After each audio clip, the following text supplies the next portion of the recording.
Yeah. if they stay open. Yeah. But I mean, when you're doing one thing right. yeah, they fill a market. Yeah. All right. But you ready?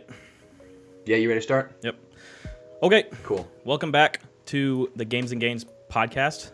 We are hosts. I'm Joe Ogle Jr. This is Gage Mohelski. So let's just get to it. Yeah. Today, one of the main things we wanted to tackle is how to balance your gains with your games, I guess is the easy way to say that. What sort of perspective do you have on that? I was actually, when you said you wanted to talk about this, it kind of threw me for a loop at first because I was just sitting there and I was just like, oh, like how do I balance it? How do I balance it? Because like, I don't really feel like I actually take any active steps to like make sure I have like my good like the work-life balance or like lifting whatever else Right. balance. And then I kind of was sitting there thinking as I was like cooking food while listening to like the history of the Red Lotus video, I was like, oh wait, this is how I balance it. I just live my life and consume the content that I'm going to consume. It's just I'm doing it while I'm doing whatever else. Like if I have things going on, like cooking, like meal prep, as anybody who's done it knows, like you spend like 6 hours cooking on one day, so you don't have to do it throughout the week. Right. So then it's like the only way for me to get through that is to have like a podcast in my ear or like a YouTube video playing in the background. So whether it's like, I don't know, whether I'm watching a show or whether I'm listening to YouTube videos or anything like that, like I feel like that's my balance. Is just I just do like it kind of happens without thinking, so it makes it kind of weird to talk about. Right. It's just like it's just become like a symbiotic part of my life. Like I'm just always doing something, whether I'm at the gym or taking care of that or whatever. That makes a lot of sense. Basically what you're saying is like it's just habit at this point. Yeah. Right. I'd kind of like to counter that because from like the perspective from someone that plays like D&D, that takes a lot of time. Usually campaigns can take like several weeks. So you'll have to like designate a day and a time where everybody in the group can get together and do the campaign, right? And that takes like 3 to 4 hours, depending. I've actually never done a D&D campaign, but several of my close friends play D&D, and that seems to be like kind of how it goes. So I think with things like that, because I dive into a little bit of like those more involved nerdy hobbies, like Magic and tabletop RPGs that take a little less time, but they're still very time consuming. So what I'll just think is like, okay, when is everybody trying to get to play this game, right? Okay, how can I fit the gym into that day? Because I will. Like, for me, I'm already to the point where I refuse to give up gym time for something like that. Right. The gym is going to happen. It's just where you're going to stuff it in. Exactly. But I feel like that mentality is going to be the opposite sometimes for the people that are more invested in like the D&D and the tabletop games and stuff like that, because that's what makes them the happiest. You know what I mean? Like the gym makes me the happiest. So all these subsequential hobbies, I'm able to more easily just be like, I can set aside a Saturday with some extra like 7 or 8 hours so I can commit to that, but I'm willing to. That's, I think, the biggest mindset that needs to change is the willingness it's all about priorities. Exactly.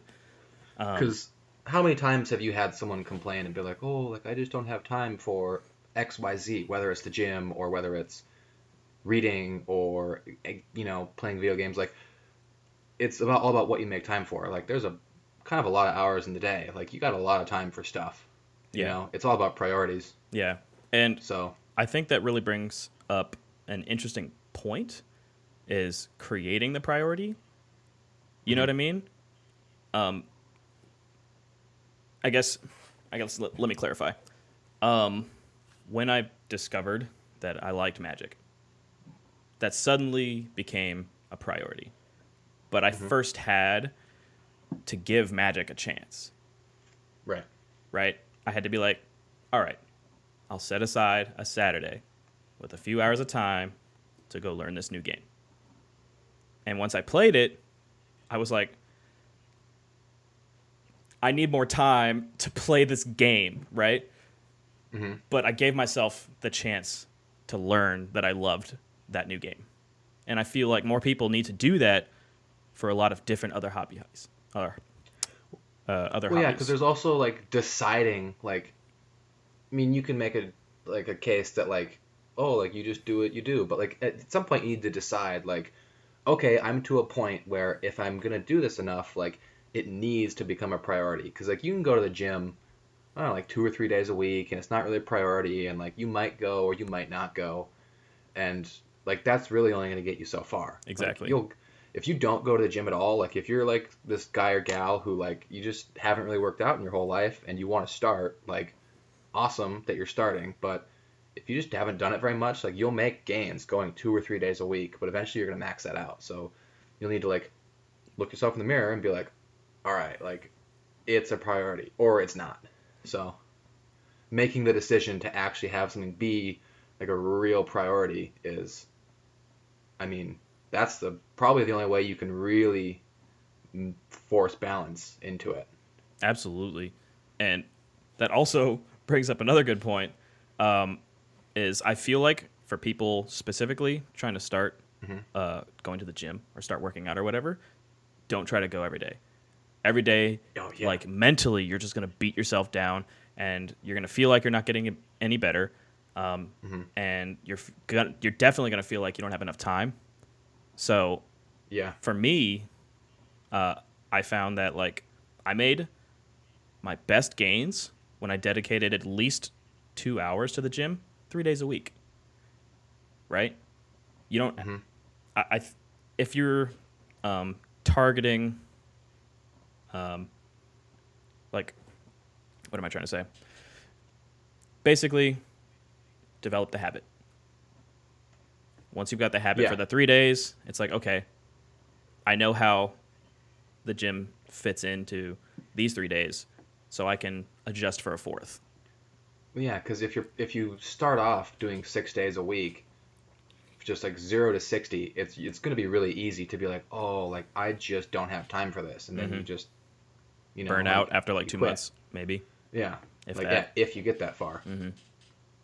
So, because yeah, it's like because it takes a while to actually see some real development. Like it happens quickly when you're a beginner, but not that quickly. Yeah. So you're gonna be just like absolutely just working yourself into the dirt for a month, and you're not gonna see any changes, and you're gonna be like, fuck this, I'm done with this. What do you think So about yeah, that? On the topic of that, what do you think about newbie gains? as in like, do I believe in them? Sure, Like, like because people are they're just real. starting Like they're out. not the tooth fairy. Oh, right? You know, like yeah, newbie gains are what it's like.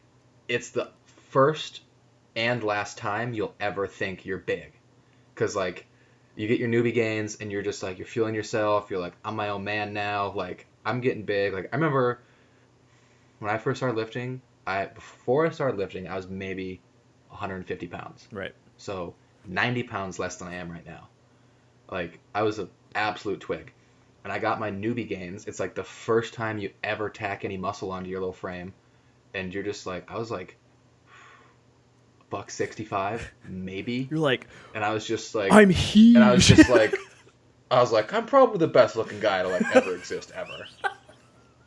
I don't think I ever thought that, but I mean, I think that But it's about like you get. but Speaking of, I saw comments giving Joe positive affirmation, which he's the upset. directions were specifically to insult Joe. So someone's about to get hit with the ban hammer.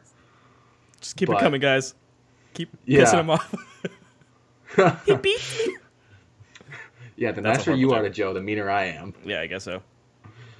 God, what was I saying? Oh yeah, like I thought I was huge. I thought I was fucking Arnold, stage ready to go. Like me and my other junior, senior year of high school buddies who were also all below 185 pounds were like in the mirror flexing because like it's the biggest you've ever been. Yeah. And Yeah. then and then you keep going and you move into maybe a more serious gym. Like I went off to college and was lifting in a college weight room with like senior football players and hockey players, and I was just like, wow, I'm so tiny. I was like, I'm so little. I'm like, wow, I can squat that, and he's benching it. Like eventually you'll get to a point where your passion newbie gains and progress slows down. Yeah. But Which, God, it's fun. yes. So if you're in the newbie gain stage, just like enjoy it while it's enjoy the there. ride, but Yep. don't expect it to last. Oh no. I feel like, wait, you said a thing. Oh, and once you hit that wall where like you stop making a lot of progress, examine your surroundings too, because like mentally you're like, I'm already the best in this gym, so I don't need to like get better. That might be a time to seek out another gym or seek out a partner that you know is stronger than you, and is willing to like lift with you and maybe partner up and give you that extra competition, I guess is a good word. But extra motivation, extra competition to make you want to improve. And that really goes with anything like video games. Like, all right, I'm already this good, but once I start playing in the harder lobbies, I have to get that good. And then, you start hitting these bars, but the bar just keeps raising. Yeah, competition forces growth. Exactly. In everything. So, yeah, because it's like, I mean, I know people and like even myself, like I did fairly well in high school with absolute minimal effort. Like, I had a teacher once tell me I was the best bad student he'd ever had because everything I turned in was real good, but I didn't turn much in. So you go off to college thinking that, and I know like the first time I ever really experienced like the step up in competition from high school to college was I went to college thinking like, oh, I might be a physical therapist. Like my uncle's a physical therapist, my grandpa's a physical therapist. Like you can do like sports injury rehab. Like that's something I'm interested in. Right. And then it was my first week of college, and this other guy was like, his name was Elliot, big old football player. He's like, yeah, I'm playing football and I'm volunteering 15 hours a week, job shadowing at this PT office. So this dude, I actually had a friend that did that. He's putting in this much effort, and like it's competitive. So to do this job and make it in this class, like it's gonna take that much effort. And I was really only willing to put in this much effort. Right. So, because I didn't want that bad. Like, I thought it'd be like, oh, that'd be kind of cool, but it wasn't something I was really that passionate for. Right. So that makes sense. Just, that level of competition was something I wasn't ready for. So and it just wasn't going to happen. It wasn't a priority. There was the willingness wasn't there. But it's funny that you mentioned that because one of my buddies used to be a PT intern, and he really enjoyed it as well. Speaking of which, he just got some girl's number today, so we're gonna send him some vibes. Positive vibes. Good luck with that. Don't mess it up, bro. Don't mess it up. Don't mess it up. But yeah, after he got done with doing the internship, all the things he talked about were PT and like, whoa, did you know like when you move your body this way and if you stretch it this way, it'll help with this, and you're like, tight, dude. I'm glad you like it. It's like cool. Yeah. It's like, how can that? Yeah, because it's just like, yeah, there was just so many classes. I just was like, I just don't care about biology. Yeah, but like I can really appreciate the passion. You know what I mean? Yeah. I like being that passionate about stuff. Yeah, whenever you see someone being passionate about something, it's interesting. Like there's a lot of stuff that I'm really not that into. That I have friends who are super excited, like you and magic. Like, don't really care that much. But the fact that you are so passionate about it, like it's something I'm willing to try and like look at and like care about maybe, Right. because I know someone who's very passionate about it. So yeah, when someone's passionate, it's like it's cool to see. Yeah. Which, random caveat, but along the same lines, one of the most important things when it comes to like learning stuff is how passionate the teacher is about it. Yeah, Because like I remember going 100%. to this is okay. So in college, I went to an astrology class, astrology, and the professor, or not astrology, Astrology. That's astronomy. like I'm an Aquarius, right? Yeah, no, that's not what I meant. Astronomy. Sorry I stabbed you. I'm such a Taurus. I am a Taurus. Okay, that was hilarious. But I'm a dumbass. Astronomy. Okay. Okay, there we go. I was like, space is dope. I can get behind space. Yeah. But the way this man was teaching the class, I was just so consumed. I was actually reading the textbook and I was listening to the things this man had to say. I was like, his passion is contagious. I want to know more about this. Yeah. And I think that's really cool when you're teaching new hobbies. Like, pick who you're going to learn from carefully. Yeah. Yeah, your teacher is one of the most important things. Like when I started lifting, Pay teachers more. going way, Sorry. yeah. When I was starting lifting, like we're going way back, it was I wanted to lift because I wanted to play college hockey, and I was like freaking tiny. And I was just like, well, that's just not gonna work. You So gotta I asked my beat some buddy. asses. I asked my buddy, and I was like, yo, dude, teach me how to lift, please. He's just like, cool. So he just started teaching me, and he, like, lifting was, and still is, like, his main thing that he's into. So just, like, that level of passion, like, it rubs off. Because, like, before then, I'd never lifted with him, and I'd never had any passion for lifting. Like, even at that point, it was something I was doing so I could play hockey. But then we went to school in the same town. We kept lifting throughout that year before we both dropped out. What's up? College is for nerds. And his passion for lifting rubbed off on me. And now it's he's one of my closest friends. And, he was one of my groomsmen in the wedding. And I think our lifting is what's helped us keep in touch. So, yeah, Right. Passion is not just in teachers but in peers. Like passion can go a long way. Yeah. So, I mean, that's you and I. Like, that's how we Yeah. maintained that connection. Seeing each other like 3 to 4 times a week just at the gym, and then eventually you start talking to that person, and then you're like, oh, we have similarities, and then I enjoy your humor, and then that's just it. Like usually humor is the selling point. yeah, it's like I'm not sick of you yet. Let's keep going. Okay, I can, first play date handle this. went well. Let's schedule a second play date. I lost my train of thought. Passion. Yeah. Yeah. So, in summation, finding the balance is all about what are you willing to care about. Like, what do you care about? Because if you care about it, you'll make time for it. Exactly. It's just like anything else, like hobbies, school, relationships. Like, if you care at all, you will make time. Yep. So, Give yourself the chance to care. yep. Find new Life things. finds a way. Life finds a way. Classic. He's so great. Yeah. He's great in everything.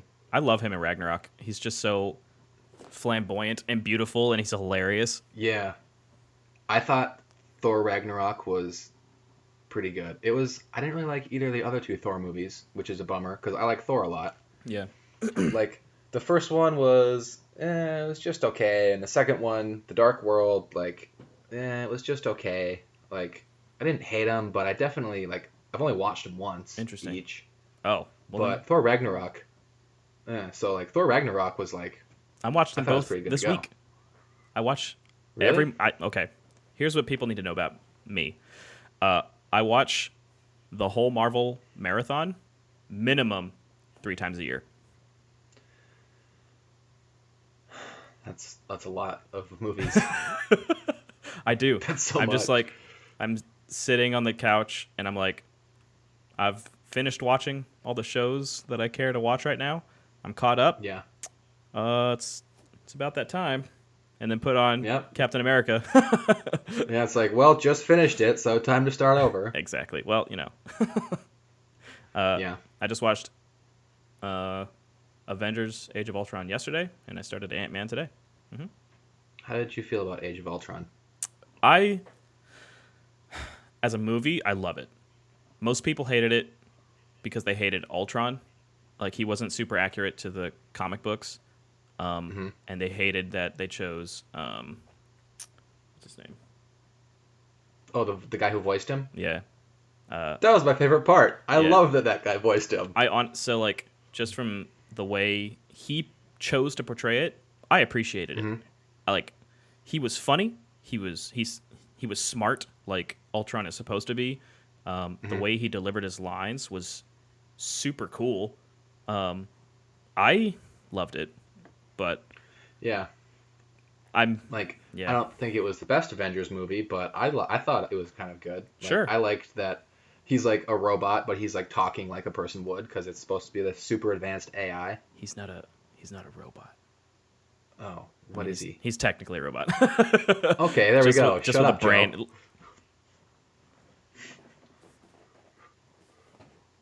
Come at me again with that. He's not a robot. What else is he? He was trying not Come to be. correct, Joe. He was trying to be a synthezoid, okay? But that's how we got Vision. Your mom's a synthezoid. How'd you know?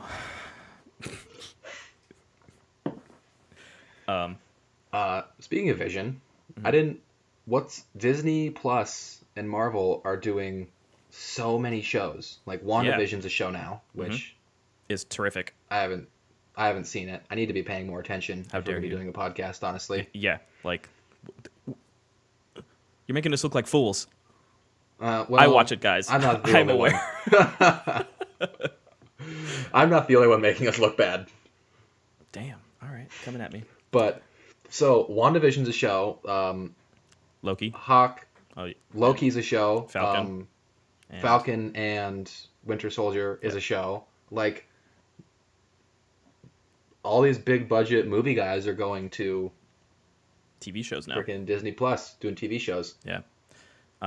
Which, do you think that's in response to like streaming is enormous because like everyone's staying home, or less people now, but people are staying home more than they have been in the past. Like, honestly, like there's less money in theaters. if that is the target, then it makes a lot of sense because Yeah. that's an entire year that movies were not making any revenue. So Yeah. it makes a lot of sense, and it's already a bunch of characters that we know and love, and arguably, TV shows can be better than movies. Let's just assume that You have more time for character development. Exactly. So let's assume that you've got the same budget for actors, storyline, and everything in between, right? We've got the same for both the movie and a TV show. The TV show's going to be 10 times better, and it's for that exact reason. Yeah. We get to follow each character for longer, and some people prefer TV shows because they're shorter. Like, I can set 30 minutes aside to watch an episode and then move on with my day. Some people are like that. Others binge and will sit for 8 hours. Yeah, I feel like I think the same thing. Like, maybe it's some sort of psychology thing. Like, oh yeah, like, which actually I have a caveat off of this after I'm done. But like, oh yeah, like, I don't really want to watch a 2-hour movie. But then they'll sit and they'll watch 3 hours of 30-minute shows, which actually, there's this stand-up comedian. I think it was Nick Schultz. He he's a young guy. Like, he knows that's how people watch things. So instead of putting out a 90-minute special on Netflix, he just put out 15-minute videos on YouTube of his stand-up. And then they went into the YouTube analytics and they were like, oh yeah, like, people are watching these 15-minute videos, but then they're continuing to watch for like 2 hours. So like way longer than anybody really does a stand-up special for, and they're just watching and consuming his content for like 2 or 3 hours, which, like, that's friggin' smart. Yeah.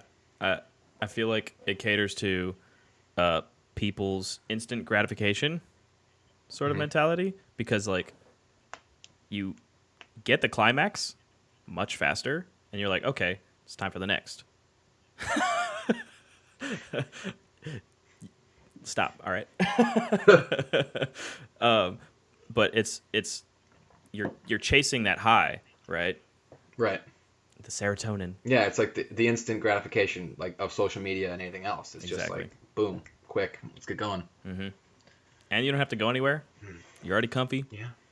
naked or in pajamas or just socks, whatever. Sitting on the toilet. Sitting on the toilet.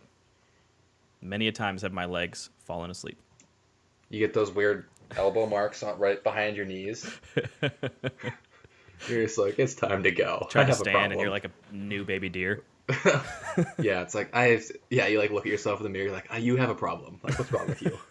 Why are you doing this to yourself? Stand up. Yeah. Dude.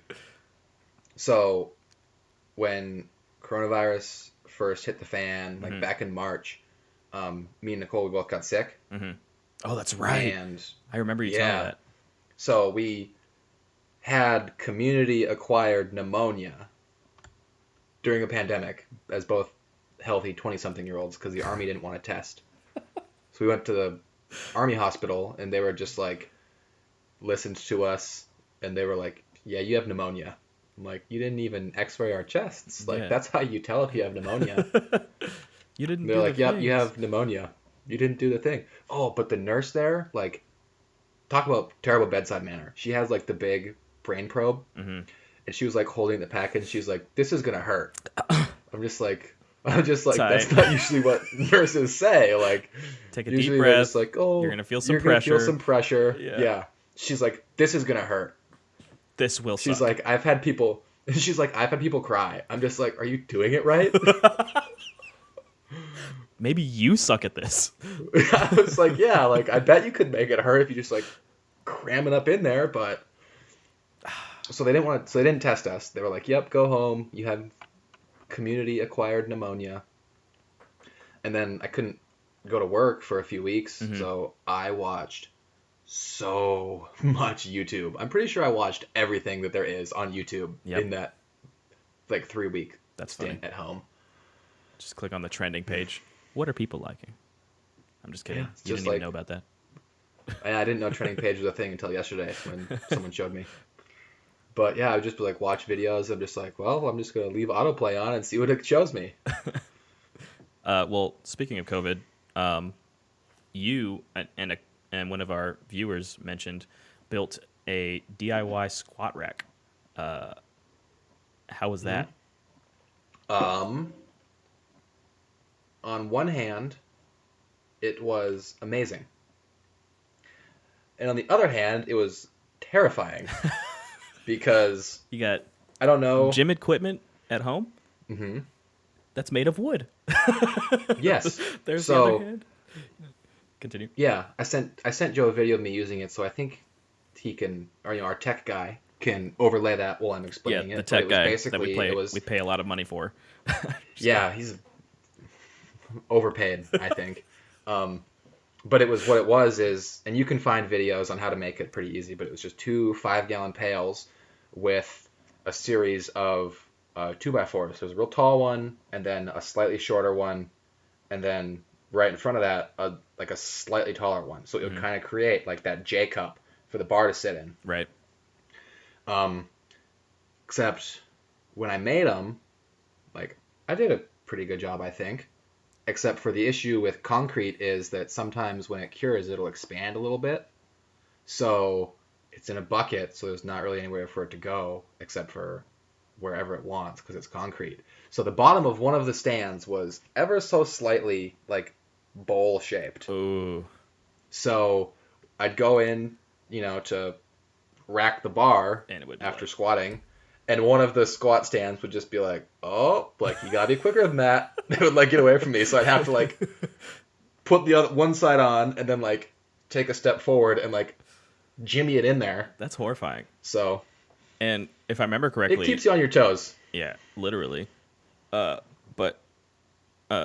correct me if I'm wrong. I think you told me at one point that your bar was also bent a little bit. Maybe. Maybe. Yes. I think you told Maybe me that. definitely. Yeah, it was a little bit bent, but also it was just like the normal Rogue Ohio bar. Mm-hmm. So it wasn't a power bar, which those things get whippy Mm-hmm. with about 400 pounds on. I did a amateur competition. It was supposed to be Mm-hmm. powerlifting, but they used a deadlifting bar for the squat and the bench. What? It was horrifying. No. Yeah, like we get under the bar and then you step out and you're like No. literally bouncing as you're walking out. And then it was really nice at the bottom because if you hit the bottom hard enough, you whip out. Yeah, you get some oscillation. Yeah. Yeah. So, for anybody who doesn't know, a deadlift bar it's longer than a normal bar and it's a little bit thinner so that it'll bend more when you're deadlifting so that you can pull from a little bit higher before all the weight's off the floor. Which when you're deadlifting, that's great. When you're squatting, they actually make squat bars, which are the exact opposite. They're way thicker Mm-hmm. so that you don't get that bending when you're squatting, because that's the last thing you want. Because it makes it really unstable. And when you have hundreds of pounds on your back, instability it's a great way to wreck your back and knees. Mm-hmm. Just, So, end your life. yeah. So, I had this Ohio bar, not a power bar. Thing got real whippy anytime you put more than like 400 pounds on there. And I had exactly 500 pounds in weight, so naturally I just decided to squat 500 for You're like, well, I like gotta use singles. it all. I have it all. I gotta Yeah, I use was it. like, well, I got it. I'm gonna use it. Also, like, who wants to squat light? Like, I'm home. Boring. Like, yeah, duh. Also, since I was a little bit sick, I could make my way through a squat workout, but it would take me about 4 hours. So I'd have to like do a single rep I'd be like, and then like sit for like 15 minutes. except Yeah. that's just powerlifting in general. You get to take 5-minute breaks, and Yeah. then So when you get pneumonia, you to make it a 15-minute break. oh, awesome. That sounds ideal. But God, it made it really hard to get through a workout. So I would like just squat and I'd be like, all right, I'm done for the day. And then I'd sleep for 14 hours. That's terrific. Also, you'll notice Yeah. this in the video. It's on a tiny balcony. So like one step Oh, backwards and he's fucking Yeah, we were on the second floor. of 2 floors. So, Yeah. could have been worse. So, yeah. And then because I was only doing extremely heavy squats, like super low repetitions, I ended up giving myself some nice quad tendonitis in both knees, which stuck around for like 6 months, which was just great. I bet. Yeah, that sounds tight. So that was my coronavirus lifting experience. Yeah. So it was just choice. It was such a fun time. Mine was a little more lucky, but not the beginning. At first, after the gyms closed, I was just so distraught, and I'm broke, so I couldn't just buy a squat rack, and I hadn't thought to build one, at least not for the first few months. Yeah. But then, so I got this bright idea to start using my car because it weighs a lot for like exercise, and I bought a safety harness that you would wear so you don't when you fall off a building, you are roped to the roof or whatever. I got one of those, and I just got like a 50-foot rope and tied it to the bottom of my car, and I would run up and down the street with it, and I would get up to the end of the rope and I would pull it, and I would do some sets of that, push the car, and that's all inclusive. Like that's a full body workout right there. But yeah, it's a truck lot pull of is one of the cardio. hardest workouts you can do. Yeah, Yeah, because a car is just, relatively light. I have an Elantra. Like it's there's rolling resistance and stuff like that, but like, you Yeah, know, you're exactly. gonna have to go do a lot for it to be a workout. You could also like slightly apply the e-brake. Oh, the e-brake? Yeah, Yeah, that'd be smart. yeah. That's but that's what I was doing for like the first few weeks. And I actually have some pictures of that too. Um, Nice. but one of the guys that I competed with at that like amateur competition, super nice dude. But his goal in life is to like build a powerlifting gym and do meets and stuff like that. So he bought like 4 full weight sets, racks, bars, weights, obviously benches, like the 9. And he was like, I have a set coming in. I don't really have anywhere to keep it. Would you mind storing / using it for me? And it was like 580 pounds. So that was tight. Yeah, And we had that for straight up for like 6 months. So that's pretty sweet. very fortunate. Thank you, Nate. That was a blessing for real. Because without it, I would have been a fat piece of shit. And I already am. So. Yeah, because I remember I didn't get super chubby during quarantine and stuff, but I got a little bit because it's one of those things where like I was working out just enough where I was like, all right, like I need to eat a decent amount so I don't get skinny, but I wasn't working, which like being on your feet for 12 hours a day burns a lot of energy. Mm-hmm. And I wasn't really lifting that much. Like, normally a squat workout would be like squats and good mornings and then a bunch of direct leg work. Exactly. Mm-hmm. And instead of that, I was just squatting. So my energy usage went way down, but my caloric intake only went a little bit down. So I got a little bit squishy in the middle. A little bit. But not anywhere near as bad as when I went home and ate my mom's cooking. Yeah, Nicole woman- was telling me about that. Oh, was she? Yeah. Lots of food. She is a very good cook, but she cooks with a lot of heavy cream and milk and cheese. Like, I guess it's Minnesota. Like, Also it's known as love. how you eat. Cooked Yes. with love. So it's one of those things where like if you're eating clean, like chicken, rice, veggies is a meal, like to get enough calories, like you're on the verge of force feeding sometimes. Right. Many of the times. When I was home eating mama's cooking, I didn't force feed myself one time. Like I would eat when I was hungry until I was full, and I think I gained 11 pounds in the month when I was home. That's not a lot. I'm just kidding. That's That's a lot. That's a lot of weight to gain. It's okay. You lost So- it, right?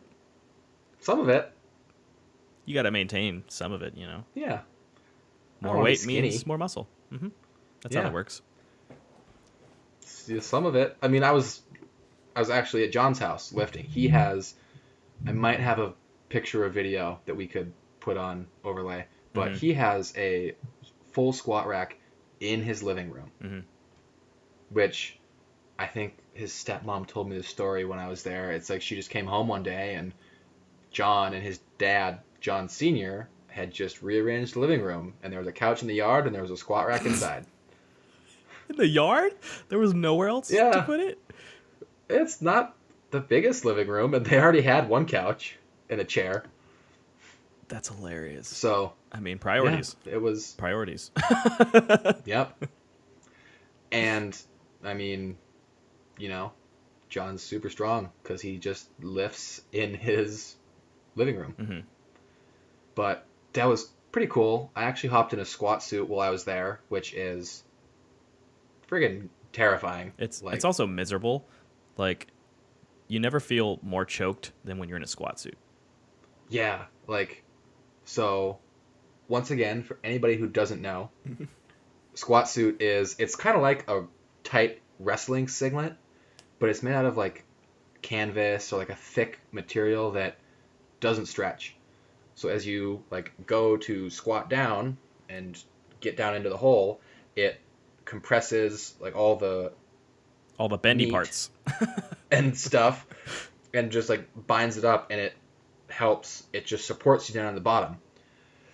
And back in the day when these things were first invented, you'd maybe get 20, 30 pounds out of a suit, and it was almost more of a safety thing. It was just helping your joints. It was like knee sleeves or yeah, wrist like wraps and stuff anything, like that. technology progresses, and now dudes can get hundreds of pounds out of a suit, which it turns it into a different sport. It's more Literally. of a skill-based sport.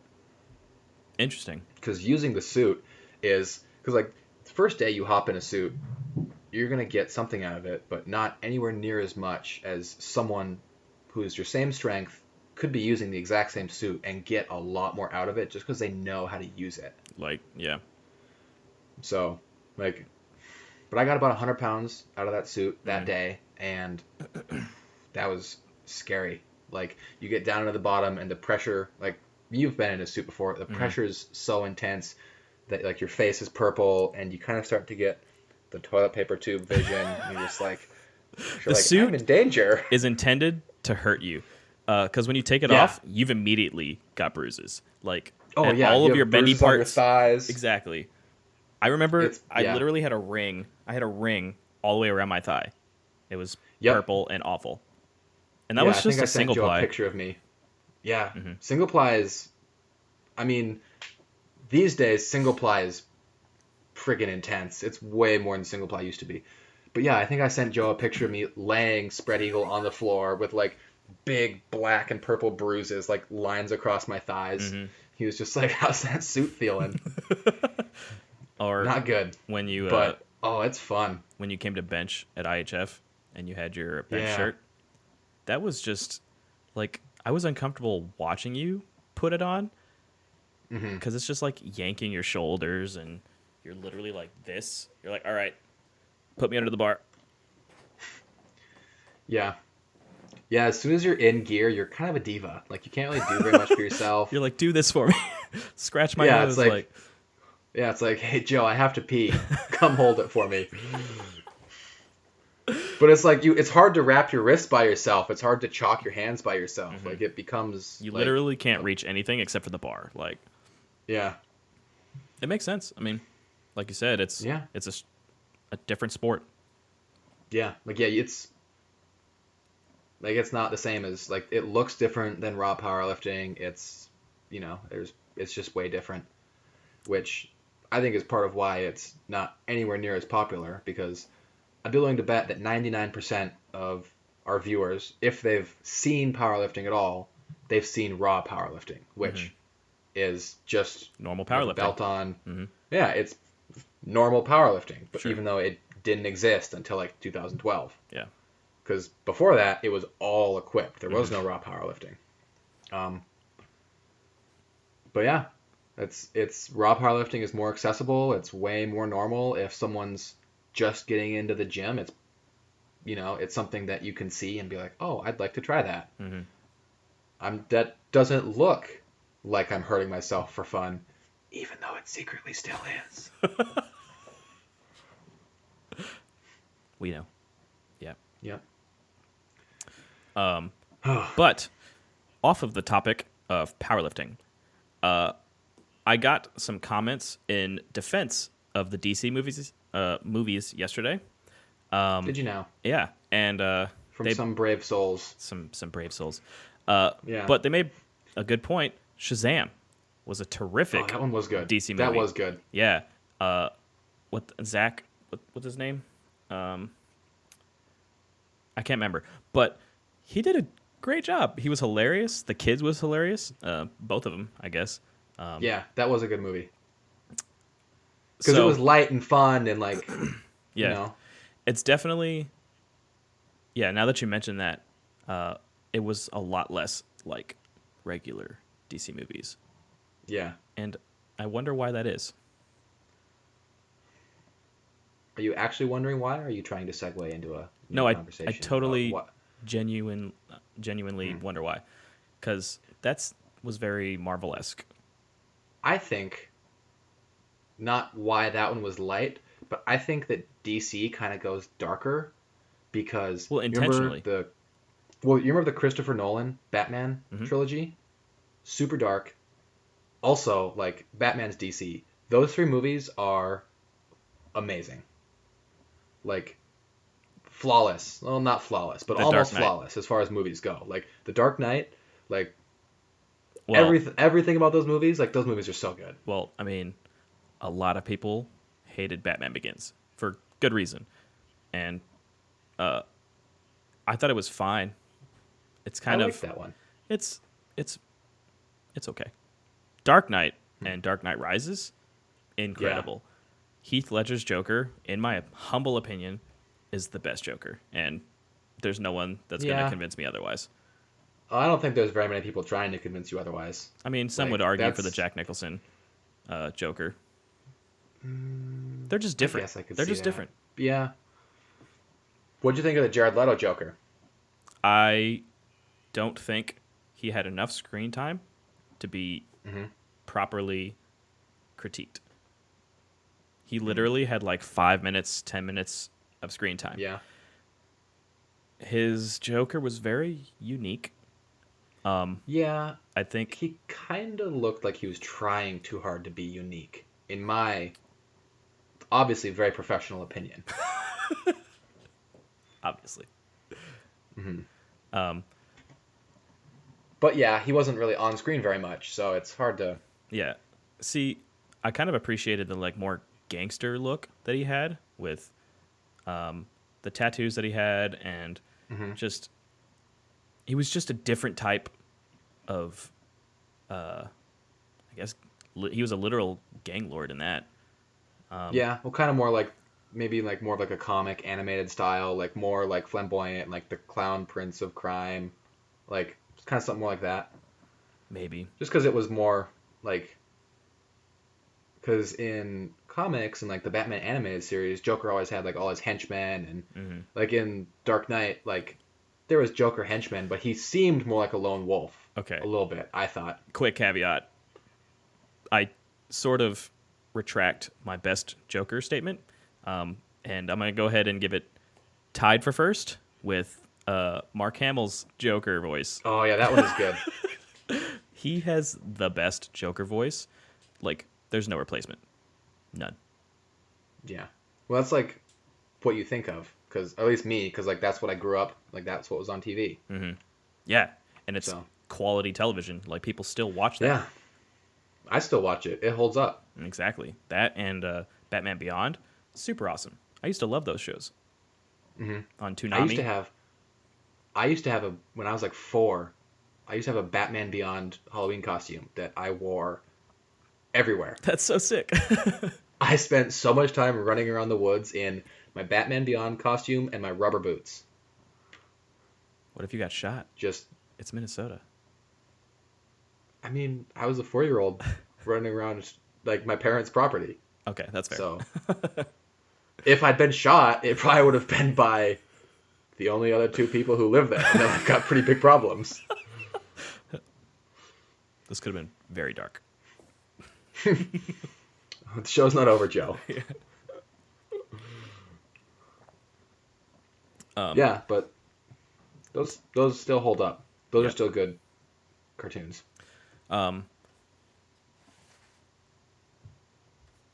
Oh, one of the viewers mentioned back to like strongman and nerd stuff that when we get famous, he wants us to play D&D with him, Eddie Hall, Brian Shaw, and Robert Oberst.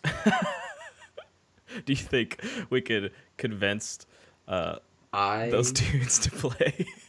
think that even if, like, might be a tough sell, but even if we convince them, like, you watched like History's Strongest Man, like trying to wrangle Eddie Hall by himself would be like getting him to like sit down and focus and play a game, because like he's like a great big little kid.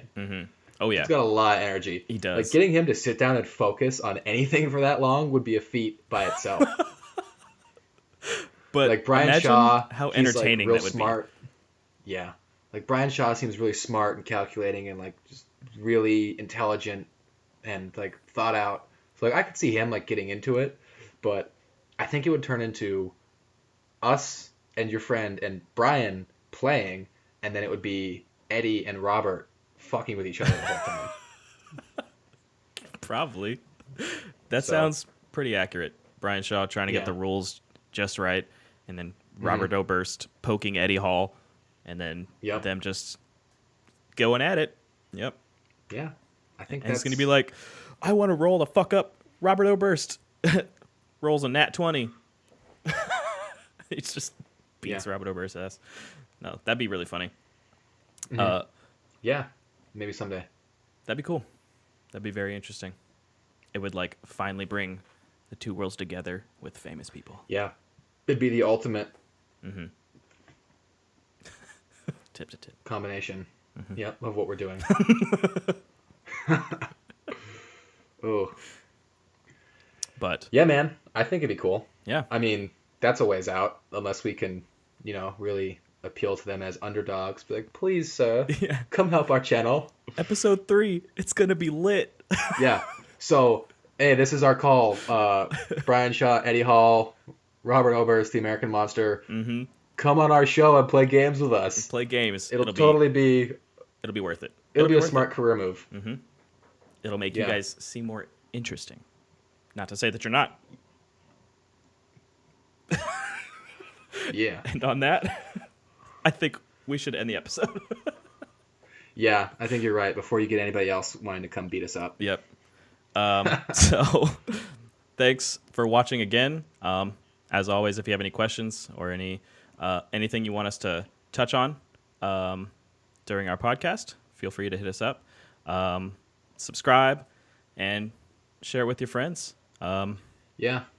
Like, comment, subscribe. The more you interact with this video, the more it'll get pushed up in that YouTube algorithm, so that'll help us out. And We the can more views we get, start making this the more we'll community bigger. actually, make some more content.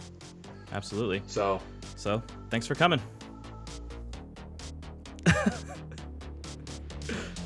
Ding. Later, guys.